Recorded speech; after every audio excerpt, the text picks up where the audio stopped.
Now to the race for the Senate. And you saw the debate about a month ago here on Wavy TV 10. Democrat Tim Kaine looking for a third term in the Senate. Republican challenger Hung Cao hopes to take over that seat in the new Congress.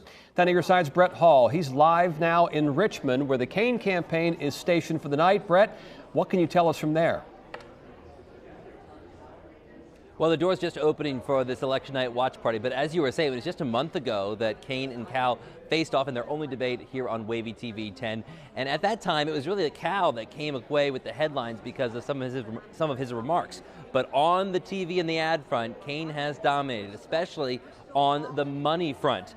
If you take a look at that, he has outraised Cao substantially, spending upwards of $19 million in this campaign. Cao, at last check, over $6 million. His ads often running only a few times a day, while Kaine's ran several times an hour here on Wavy TV 10. Now, we saw Kaine earlier today. He actually voted early, but he was going around several precincts in the Richmond Metro. Of course, it was 30 years ago that Kaine was elected to Richmond City Council. That kicked off his political career. He was only out of office for around 2 years, and at that time he became the chair of the DNC. He says he feels the momentum is on the Democrat side. I spoke to a Democratic consultant who feels, yes, most of the early votes, even in Republican-leaning District 1, where more early votes happen than any other, where Congressman Rob Wittman is on track to win another term, they believe those were Democrat voters. Here is his final message before the polls close in less than an hour. It's been the honor of my life to represent this community, Richmond, and then my Commonwealth as governor, and now the Commonwealth and country in the U.S. Senate. And I'm a guy who can work across the aisle to bring results. That's what I've done since I was on city council and mayor right here. And I'm going to keep doing that with a lot of energy should I be fortunate to win a third term. Now, we expect a lot of Democrats to be here tonight. I actually just saw Congresswoman Jennifer McClellan, who represents the 4th District in the Wavy TV 10 viewing area. That's a little number of people. It's all Surrey County and half of Southampton County. But she's looking to have a re-election win tonight. She is, by the polls, expected to have that. We will bring you the results when they come in. 6 years ago, this race was called quite early.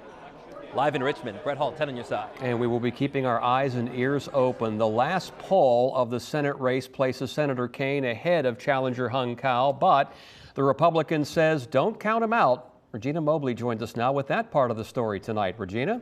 Well, Tom, the Roanoke College poll results released 4 days ago say the former governor tops the former Navy captain 51% to 40%. But the Naval Academy physics major told 10 on your side he doesn't care about the polling numbers. On election eve, Cao offered his take on the so-called scientific surveys. I don't care right now about the polling numbers. I'm worried more about the voters. And as of right now, there's 2.3 million people in Virginia who voted.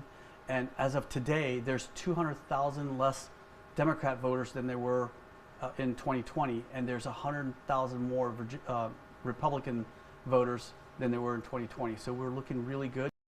Polls in Virginia close at 7, but if you are in line at 7, you can still vote. Regina Mobley, 10 on your side.